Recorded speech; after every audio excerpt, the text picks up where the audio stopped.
The story of the Hittite Empire begins long before the grand cities and mighty kings came to rule the heart of Anatolia, the land that today roughly corresponds to modern-day Turkey. To understand the emergence of the Hittites as a dominant power in the ancient Near East, one must first explore the diverse tapestry of peoples, cultures, and landscapes that characterized Anatolia in the Bronze Age, a period stretching roughly from 3,300 to 1200 BCE. Anatolia, a vast peninsula bridging Asia and Europe, was a crossroads of civilizations from the earliest epochs of human history. This rugged land of mountains, fertile plains, and strategic passes was home to a variety of ethnic groups and languages. Long before the Hittites arrived, the region was inhabited by indigenous peoples with complex societies. Among these were the Hashans, an ancient non-Indo-European people who left a deep cultural imprint on the region, influencing religious practices, language, and governance. The Hashans established city-states such as Hattusa, which would later become the capital of the Hittite Empire. The story of the Hittites, however, begins beyond Anatolia's borders in the vast expanses of the Eurasian steppes. Linguistic and archaeological evidence traces the Hittites to the Indo-European migrations, a sweeping movement of peoples who spoke related languages and spread out across Europe and Asia from their original homeland believed to be in the Pontic-Caspian steppe region north of the Black Sea. This migration, which began around 4000 BCE, introduced Indo-European languages to many parts of the ancient world. The Hittites were among these Indo-European migrants. Around the early 2nd millennium BCE, groups of Indo-European speakers moved into Anatolia, where they encountered the established Hashan peoples and other inhabitants, such as the Hurrians. The mingling of these diverse peoples over centuries would give birth to the distinctive culture and civilization we now know as the Hittites. The early Hittites were initially a collection of tribal groups and chieftains scattered across the northern and central parts of Anatolia. Their language, now known as Hittite, is the oldest recorded Indo-European language, preserved in thousands of cuneiform tablets discovered in the ancient city of Hattusa. These texts, ranging from royal decrees to myths and diplomatic correspondence, provide invaluable insights into the Hittite world and their interactions with neighboring civilizations. At the dawn of the 2nd millennium BCE, Anatolia was a mosaic of small kingdoms and city-states. The Hashans maintained a degree of control over the region, and it is believed that the earliest Hittite rulers were vassals or subjects under Hashan authority. Over time, however, the Indo-European Hittites consolidated power and began to assert themselves as a distinct political entity. The first historically attested Hittite king was Labarna I, who is believed to have reigned around 1700 BCE. Labarna's reign marks the beginning of the Old Kingdom period of Hittite history, characterized by territorial expansion and increasing political centralization. Labarna and his successors embarked on campaigns to unify the scattered Hittite tribes and expand their influence over neighboring regions, bringing much of northern Anatolia under their control. One of the key cities during this formative period was Hattusa, which was transformed from a modest settlement into a fortified capital city. Situated strategically near the Halys River, Hattusa's location offered natural defenses as well as access to trade routes connecting the Mediterranean, Mesopotamia, and the Caucasus. The city was surrounded by massive walls, adorned with intricately carved gates and sculptures, symbolizing the burgeoning power and prestige of the Hittite rulers. The Hittites were not isolated in their ambitions. Anatolia's geographical position made it a crossroads of interaction with other great powers of the ancient Near East. The Assyrians to the southeast were emerging as a formidable force, controlling key trade routes and city-states. To the south lay the powerful Egyptian civilization, with its sprawling empire and rich culture. The Hurrians, inhabitants of eastern Anatolia and northern Mesopotamia, played a significant role as both allies and adversaries in the political chessboard of the region. Diplomacy and warfare characterized the relationships between these peoples. The Hittites were adept at both.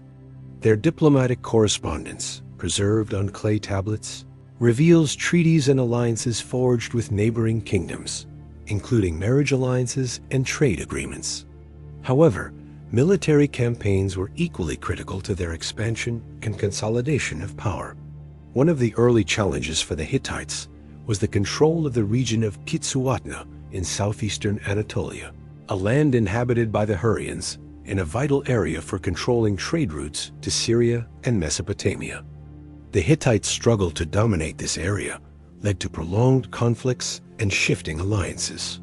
At times, the Hittites allied with local Hurrian rulers, and at others, they faced them as enemies. The Hittites also had to contend with the kingdom of Aleppo and other Syrian city-states, which were important cultural and economic centers. Their interactions were a mix of warfare, trade, and diplomacy, reflecting the complex dynamics of the late Bronze Age. The Old Kingdom period, however, was not without its difficulties. Following the reign of the early kings, the Hittite state faced a significant crisis. Around 1600 BCE, the kingdom experienced internal strife, possibly due to succession disputes and external pressures from rival groups. The capital, Hattusa, was destroyed whether by internal rebellion or foreign invasion is still debated by scholars. Out of this turmoil arose the New Kingdom, or Empire period, which would see the Hittites rise to unprecedented heights. This renaissance began with the reign of Tudalia I and reached its zenith under Suppiluliuma I, whose military prowess and statesmanship expanded the Hittite domains dramatically. The transformation from a fragmented group of tribes and city-states to a centralized empire was facilitated by significant administrative reforms. The Hittites developed an elaborate bureaucracy and legal system that governed their diverse territories. Kings ruled not only as military leaders, but also as supreme judges and high priests, embodying both secular and religious authority. Religion played a crucial role in Hittite society. Their pantheon was a blend of indigenous Anatolian deities and those adopted from their neighbors, especially the Hurrians and Mesopotamians. The storm god, often equated with the Hurrian god Teshub, was among the most important deities, symbolizing the might of the king and the natural forces that governed life and death. The Hittites' mastery of ironworking technology is another hallmark of their civilization. They are credited with some of the earliest uses of iron for weapons and tools, which gave them an edge over rivals still reliant on bronze. This technological advancement contributed significantly to their military successes and economic prosperity. Throughout this period, the Hittites developed an extensive network of fortresses, roads, and administrative centers to control their empire's vast and diverse regions. Their architectural achievements, including the grand city of Hattusa with its Lion Gate, royal residences, and sacred precincts, demonstrated their sophistication and power.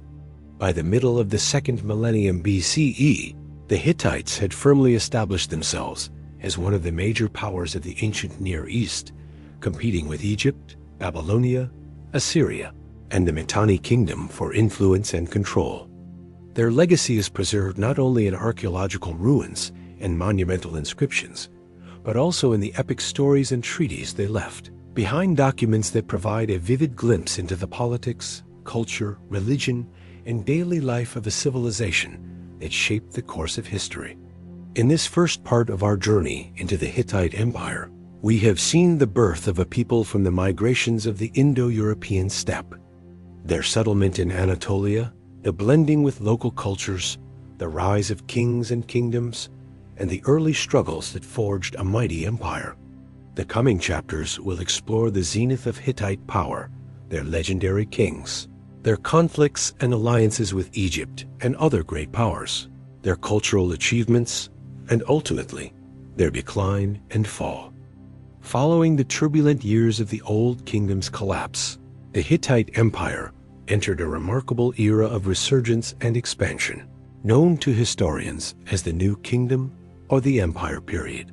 This phase began around the 15th century BCE and reached its greatest heights during the 14th century BCE under a line of kings whose names echo through the annals of ancient history: Tudhaliya I, Arnuanda I, and especially the legendary Suppiluliuma I. These rulers transformed the Hittite state from a regional power struggling for survival into one of the great empires of the ancient Near East, rivaling even the mighty Egyptians and Babylonians. At the heart of this transformation lay Hattusa, the imperial capital, rebuilt on a grand scale following its destruction. The city's walls were reinforced with towering stone ramparts, punctuated by monumental gates like the famous Lion Gate and the Royal Gate, adorned with intricate reliefs depicting protective deities and mythological scenes. Within the city, palaces, temples, archives, and administrative buildings flourished, reflecting the empire's wealth and complexity. Suppiluliuma I, ascending the throne around 1350 BCE, was arguably the most formidable ruler of this period. His reign is marked by unprecedented military conquests, astute diplomacy, and administrative reforms that consolidated Hittite power over a vast territory stretching from the Mediterranean coast to the upper Euphrates, encompassing much of Anatolia, northern Syria, and parts of Mesopotamia. Suppiluliuma's rise to power came at a time when the neighboring kingdom of Mitanni was weakening due to internal strife and external pressures from the expanding Assyrians and Egyptians. Seizing the opportunity, Suppiluliuma launched a series of military campaigns that dismantled Mitanni control over Syria and extended Hittite influence deep into the Levant. The Hittite military was a formidable force, combining well-trained infantry, skilled chariotry, and innovative siege tactics. Chariots, in particular, were a key element of Hittite warfare, offering speed and power on the battlefield. Unlike the lighter chariots of other Near Eastern armies, Hittite chariots were heavier, typically drawn by 3 horses, and manned by a crew of 3 warriors: driver, shield bearer, and archer, allowing for greater stability and combat effectiveness. Suppiluliuma's campaigns secured key cities such as Carchemish and Carchemish on the Euphrates River, which became vital military and trade hubs under Hittite control.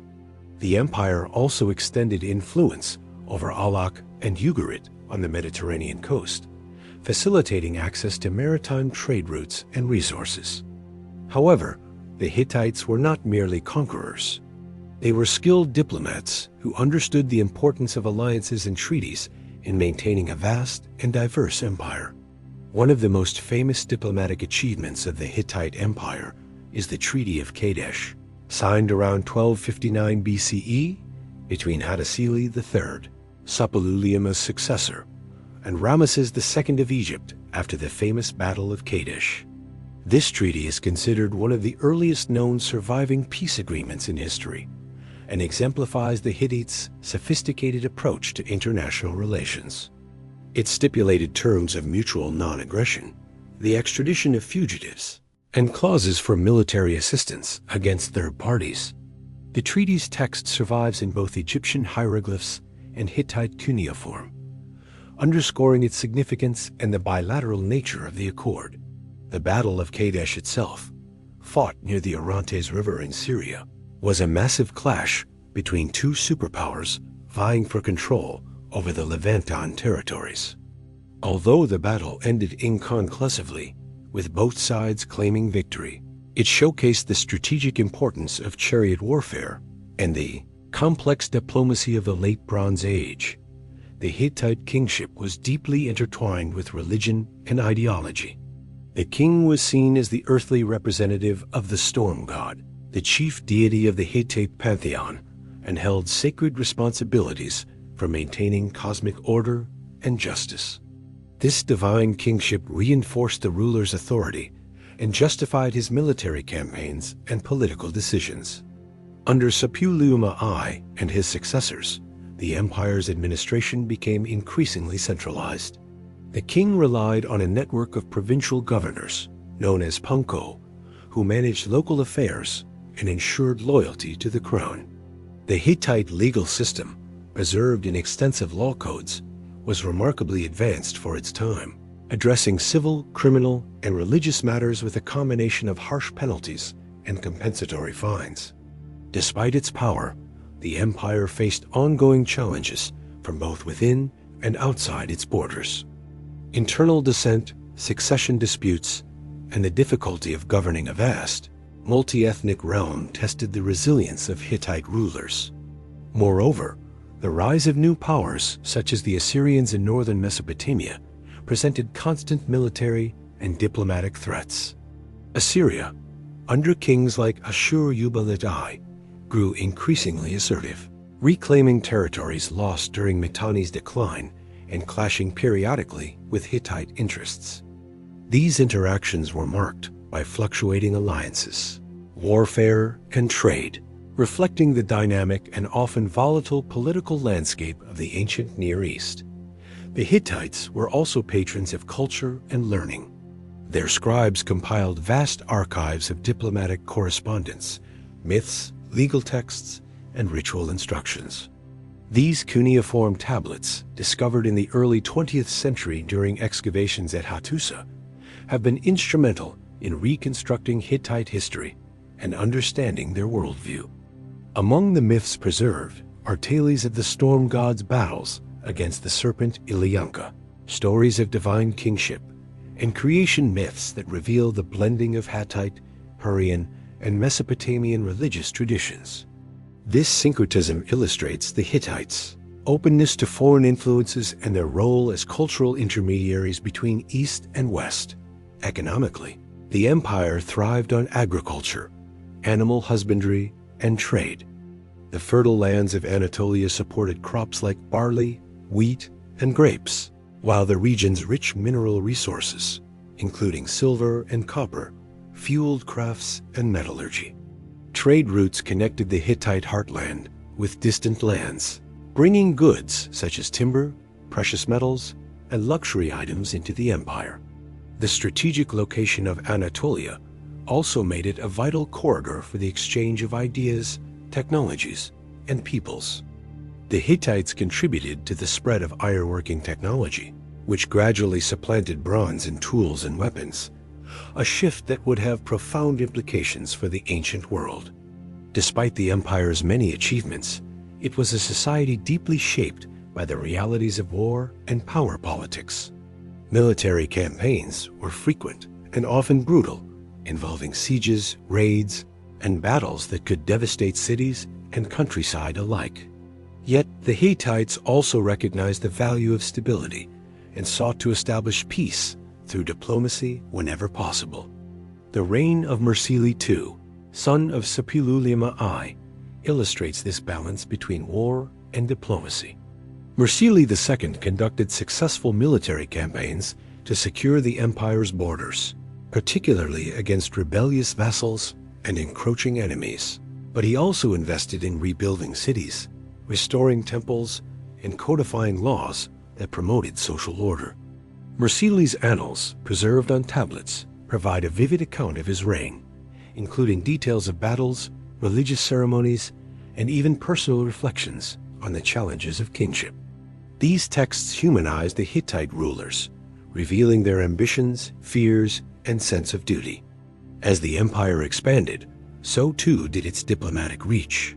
The Hittite kings engaged in correspondence with rulers as far away as Babylon, Egypt, and the city-states of Syria, forming a complex web of alliances and rivalries.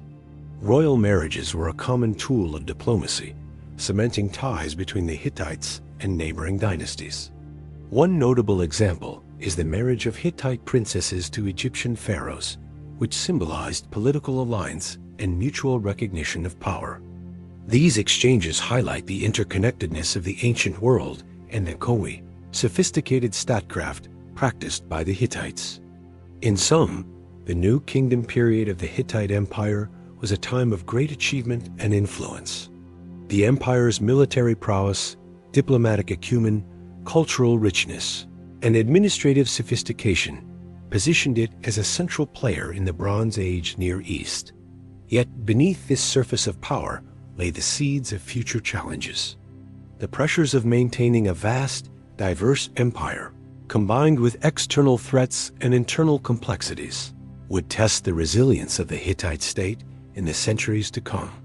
This concludes part 2 of our exploration into the Hittite Empire, a chapter that unveils the rise of a formidable empire under visionary kings, their battles and treaties, and their enduring cultural legacy. The next part will delve into the empire's golden age, its legendary kings, the famous Battle of Kadesh in detail, and the intricate diplomacy that shaped the fate of the ancient Near East. The height of the Hittite Empire, often regarded as its golden age, spanned much of the 14th and early 13th centuries BCE, a time when the empire stood shoulder to shoulder with the great civilizations of the ancient world. Under kings like Muwatalli II and Hattusili III, the Hittites not only consolidated their territorial gains, but also left a legacy of cultural, religious, and diplomatic achievements that echo through history. At the center of this golden age was the famed Battle of Kadesh, fought circa 1274 BCE on the banks of the Orontes River in modern-day Syria. This confrontation between the Hittite Empire, led by King Muwatalli II, and the Egyptian New Kingdom, ruled by Pharaoh Ramesses II, remains one of the largest and best documented chariot battles of antiquity. It stands as a dramatic climax to decades of rivalry for control over the fertile and strategically vital lands of the Levant. The battle itself was the culmination of a long series of political and military maneuvers. The Levantan city-states, including Kadesh, Amaru, and Kadesh, had long been tugged between Egyptian and Hittite influence. Control of this region was critical for maintaining trade routes and projecting power. Both empires sought to dominate the area, and their clash was inevitable. Muwatalli II, understanding the importance of Kadesh, deployed a large force that included thousands of infantry, cavalry, and a formidable corps of chariots. Hittite chariots were heavily armed and crewed by 3 warriors, giving them a tactical advantage. The Hittite army advanced stealthily, setting an ambush for the Egyptian forces. Ramesses II, confident in his strength, marched with his army in a divided formation, unaware of the Hittite plan. The battle began with a surprise Hittite attack on the Egyptian rear guard, causing chaos among Ramesses' troops. Yet, through personal valor and tactical genius, Ramesses rallied his forces and managed to hold his position until reinforcements arrived. Though neither side achieved a decisive victory, the battle demonstrated the military capabilities and strategic acumen of both empires. Egyptian records, notably inscribed on temple walls at Abu Simbel and Karnak, depict Ramesses as the triumphant hero, while Hittite accounts emphasize their effective ambush and tactical planning. Modern historians interpret the battle as a stalemate, with heavy casualties on both sides. The aftermath of the Battle of Kadesh did not bring immediate peace, but rather intensified the struggle for dominance in Syria.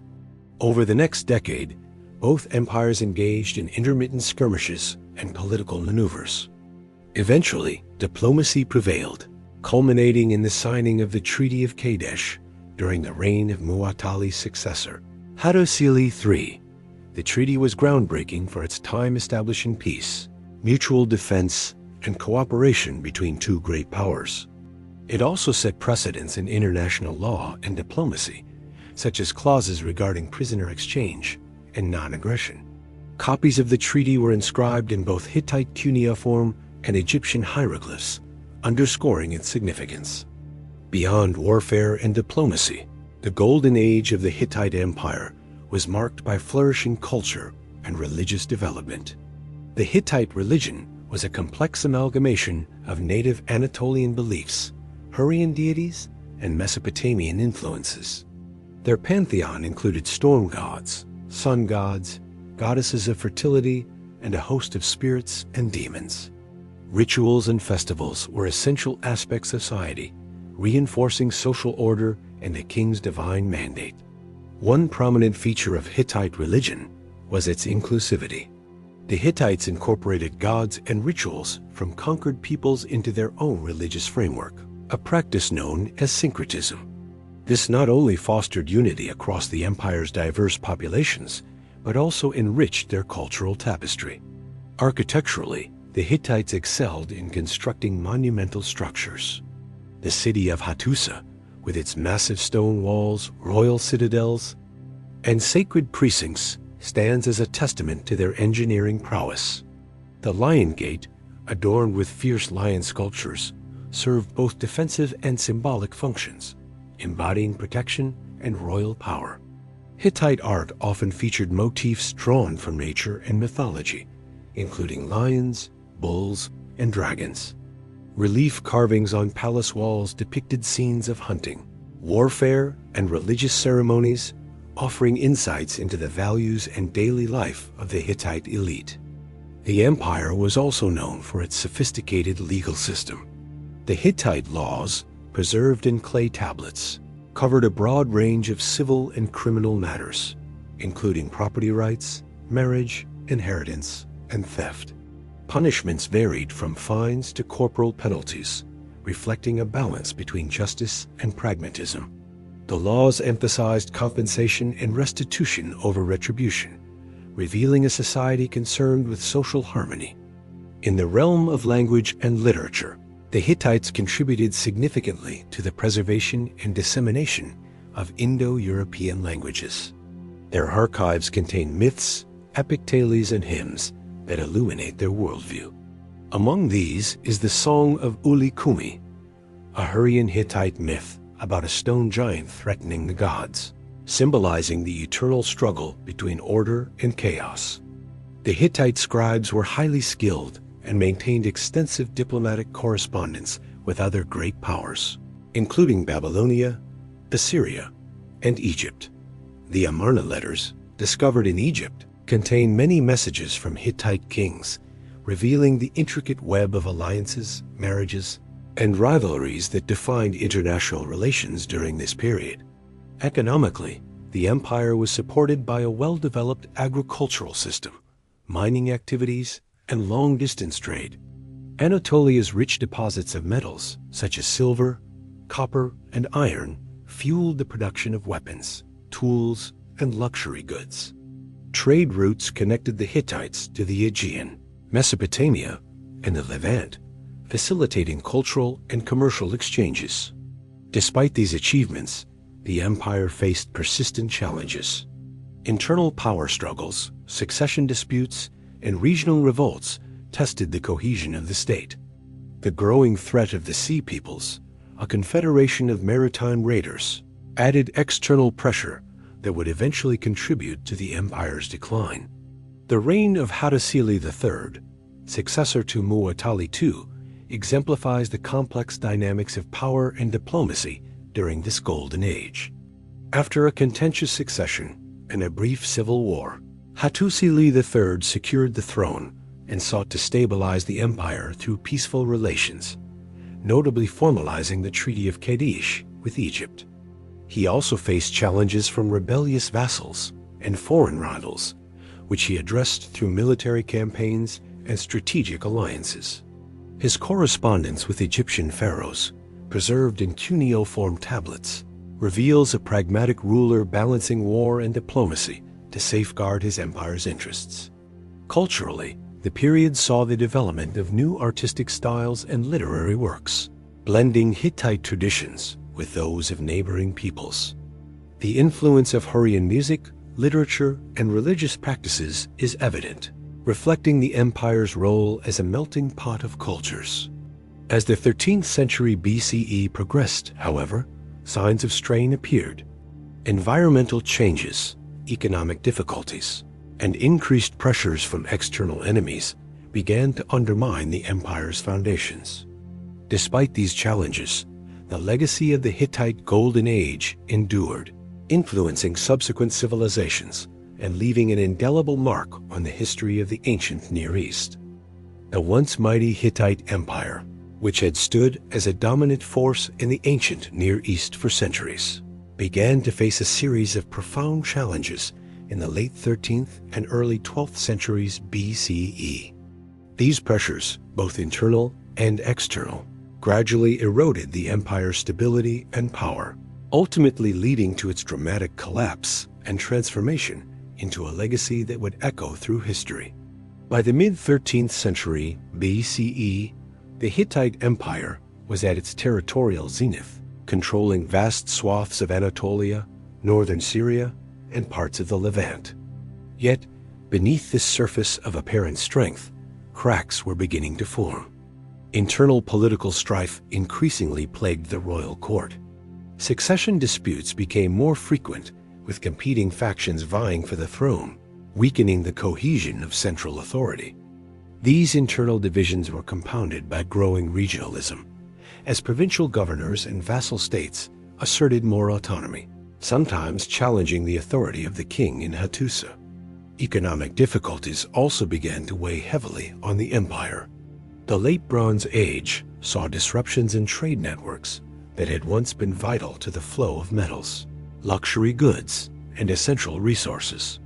The Hittites, reliant on the import and export of goods like silver, copper, timber, and grain, found their economy strained by these disruptions. Environmental factors, such as droughts and crop failures, may have further exacerbated these problems, leading to food shortages and social unrest in some regions. Externally, the empire faced mounting threats from multiple fronts. The resurgence of Assyria under kings such as Tiglath-Pileser I and Ashur-Nirari V posed a significant challenge in Mesopotamia and eastern Anatolia. The Assyrians sought to reclaim lost territories and expand their influence, engaging the Hittites in a series of conflicts over borderlands and vassal states. Moreover, the enigmatic Sea Peoples, a confederation of seafaring raiders and migrants whose origins remain debated among scholars, began to wreak havoc across the eastern Mediterranean in the 12th century BCE. These groups launched devastating raids on coastal cities and trade routes, destabilizing the region's political order. The Hittite coastal territories, including important cities like Ugarit, suffered greatly from these attacks. The impact of these combined pressures culminated in the eventual destruction of Hattusa, the empire's capital. Around 1180 BCE, archaeological evidence indicates widespread destruction by fire and abandonment of the city, signaling the end of the central Hittite state. The exact circumstances surrounding the fall of Hattusa remain debated, but it likely involved a combination of internal revolt, invasions by external enemies, and the collapse of administrative structures. Despite the fall of the capital and the disintegration of central authority, remnants of the Hittite civilization persisted in the form of Neo-Hittite states in southeastern Anatolia and northern Syria. These smaller kingdoms, such as Carchemish, Malid, and Hamath, retained elements of Hittite culture, language, and political organization. They continued to play important roles in regional politics for several centuries, often interacting with emerging powers like Assyria and the Arameans. The collapse of the Hittite Empire was part of a broader phenomenon known as the Late Bronze Age Collapse, which saw the downfall of several major civilizations, including the Mycenaeans in Greece, the New Kingdom of Egypt, and the city-states of the Levant. This period of upheaval reshaped the ancient world, leading to the transition from the Bronze Age to the Iron Age and the emergence of new political and cultural entities.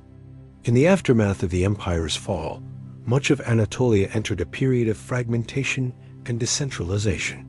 The once unified empire gave way to a patchwork of smaller states and tribal groups, some influenced by Hittite traditions, others by new cultural currents. The Hittite language gradually faded from use, replaced by Aramaic and other regional tongues, but the cultural and legal legacies of the empire persisted. One of the most enduring contributions of the Hittites was their role as intermediaries between the great civilizations of Mesopotamia, Egypt, and the Aegean. Their diplomatic innovations, such as the Treaty of Kadesh, set precedents in international law and statecraft that influenced subsequent empires.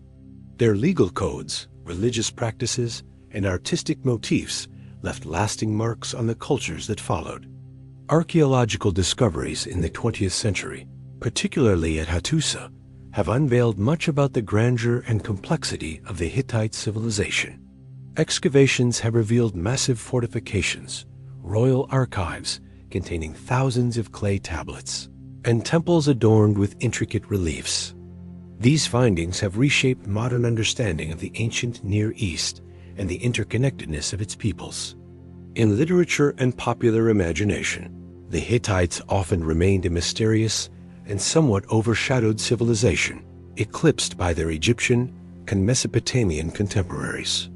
However, recent scholarship has brought renewed attention to their achievements, emphasizing their contributions to law, diplomacy, and cultural syncretism. The story of the Hittite Empire is ultimately one of rise and fall, resilience and transformation. From their origins as Indo-European migrants in Anatolia, to their emergence as a powerful empire challenging the greatest kingdoms of the ancient world, the Hittites shaped the history of the Bronze Age in profound ways. Their collapse marked the end of an era, but also paved the way for new civilizations to emerge, carrying forward elements of Hittite culture and knowledge. In this way, the legacy of the Hittite Empire lives on, a testament to the enduring human quest for power, identity, and cultural expression.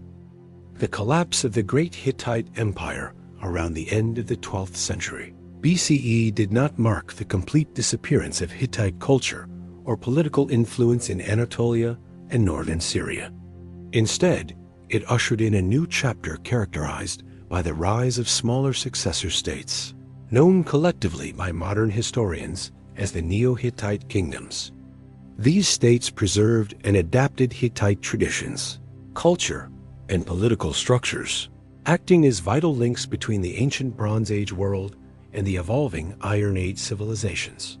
Following the destruction of Hattusa and the fragmentation of centralized authority, Neo-Hittite polities emerged primarily in the region of southeastern Anatolia and northern Syria.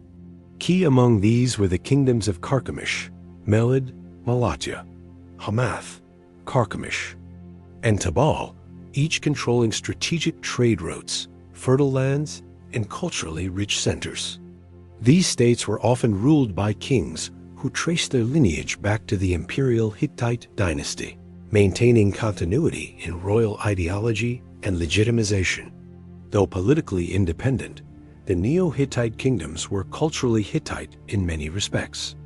They continued to use the Hittite language in inscriptions, though increasingly mixed with Luwian and Aramaic languages, reflecting the complex ethnic and linguistic landscape of the region.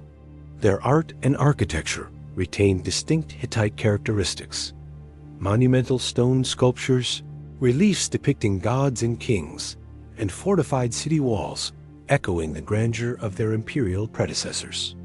The Neo-Hittite states engaged in dynamic political and military interactions with their powerful neighbors. The Assyrian Empire, expanding under rulers such as Tiglath-Pileser III and Sargon II, often clashed with these kingdoms, eventually conquering or subjugating many by the 8th century BCE. Yet, until their fall, these states served as important cultural and political intermediaries, preserving and transmitting Hittite traditions into the wider Iron Age world. One of the most notable Neo-Hittite centers was Carchemish, located near the modern Turkey-Syria border. This city served as a vital commercial and military hub, controlling routes between Mesopotamia, Anatolia, and the Mediterranean. Carchemish flourished under kings such as Kusi-Teshub, who maintained diplomatic relations with Assyria and Egypt and commissioned grand building projects and sculptures. The city's ruins, excavated extensively in the 20th century, have provided remarkable insights into Neo-Hittite art and architecture. The Neo-Hittite period also witnessed a continued synthesis of cultural and religious traditions. The pantheon of gods worshipped blended Hittite, Hurrian, Aramean, and Assyrian deities, symbolizing the multicultural nature of these societies. Rituals, festivals, and royal ceremonies maintained the sacred role of kingship, emphasizing divine sanction and continuity from the great imperial past. Beyond their political and cultural persistence, the Neo-Hittite states contributed to the broader historical and cultural landscape by serving as conduits for the transmission of art, language, and technology during a turbulent era marked by widespread upheaval and migration. Their inscriptions and monuments remain invaluable records of the transitional period between the Bronze and Iron Ages. While the Neo-Hittite kingdoms eventually succumbed to Assyrian conquest and assimilation, their legacy endured in various forms, influencing subsequent cultures and preserving the memory of the Hittite Empire within the tapestry of Near Eastern history. Centuries later, the memory of the Hittites faded into obscurity. Classical and biblical sources referred to them sporadically, often shrouded in myth and uncertainty. For millennia, their great cities lay buried beneath layers of earth, their language unread, and their achievements largely forgotten. The rediscovery of the Hittites in the modern era is a fascinating story in its own right. Beginning in the 19th century, explorers, archaeologists, and linguists uncovered traces of this lost civilization, fundamentally reshaping understandings of the ancient world. Early travelers to Anatolia encountered monumental ruins, such as the massive walls and gates at Bogazka, the site of ancient Hattusa, but their significance remained unclear for decades. The breakthrough came with the discovery of thousands of cuneiform tablets during excavations at Hattusa in the early 20th century, led by German archaeologist Hugo Winkler. These tablets, written in Hittite and other languages, included royal annals, treaties, myths, and legal codes, revealing the existence of a sophisticated empire unknown to history. Deciphering the Hittite language was a monumental achievement that opened a new chapter in the study of Indo-European linguistics and ancient Near Eastern history.